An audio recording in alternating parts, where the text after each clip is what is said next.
we changed the name because we wanted to tell people what we did. Our historical name didn't have the name bank in there, and there was a lot of confusion about credit unions and so forth. So we wanted to shorten our name to our ticker symbol. As you mentioned, we've had a remarkable run in terms of total return.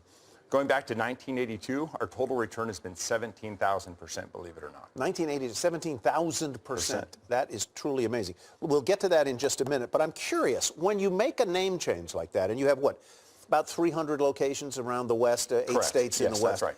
How much does it cost you to do that? Because you've got to redo signage, you've got to redo stationery, you've got to redo all of the branding. You know, there's certainly a cost to it, and that cost is about $8 million all in by the time you do everything. I'm surprised it's not more. But the real question is, what is the cost of not doing it? In today's day and age, when you advertise, you don't tell people what we do.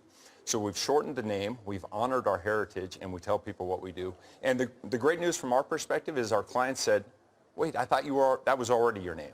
So it's really been a nice transition. How's business? Obviously, the stock loves how business is going, up on nearly 40% this year, and that's an outlier in your area.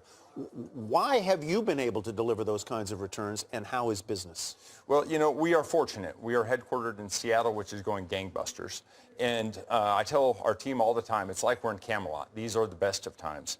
We are 10 years removed from the Great Recession, but we're doing business in the right way. It's not just us as a bank that's doing it. We're asking our clients to bring in more capital for their loans, so you have lower loan to values. We have learned the lesson from previous times, and now we're going forward. The really exciting thing from our perspective is we're growing deposits.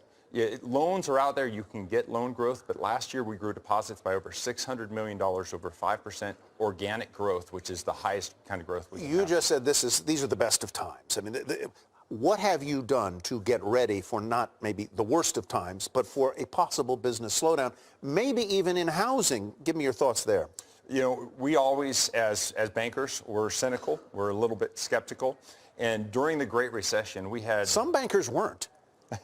Lehman Brothers would be a good example. Yes. When they levered their balance sheet. Some were not skeptical. It levered their balance sheet almost 80-1. But one of the great things we've done as an industry is we've increased our capital. You combine the increase in capital with the increase in allowance, and those ratios are up 32% over where they were in 2007 going into the crisis. So today we have over 11.5% tangible common equity plus allowance, so we are well positioned to weather a storm. Now, you can never say you're ready to weather any storm, but compared to others, we will be there to be able to. So let's talk housing. There's probably been no hotter market for housing than Seattle has been over the past decade. What do you see in 2020 for housing? You know, we went too far, too fast in housing, and it was getting us nervous, similar to what happened before the Great Recession. But the good news is we've had a significant slowdown. Really, housing in Seattle has kind of treaded water and gone down a little bit in the last 2 or 3 years. And we view that as a positive. That's a healthy sign. That's a market making a correction, which is good. We see going forward, is to the extent that we continue to have job growth, which is something I hope we talk about, is we'll continue to see housing go up incrementally, which is a good thing. We do have to leave it there, Brent. Thank you very much for being with us. Thank you very much. Great to be here. Thank you very much, Brent Beardall.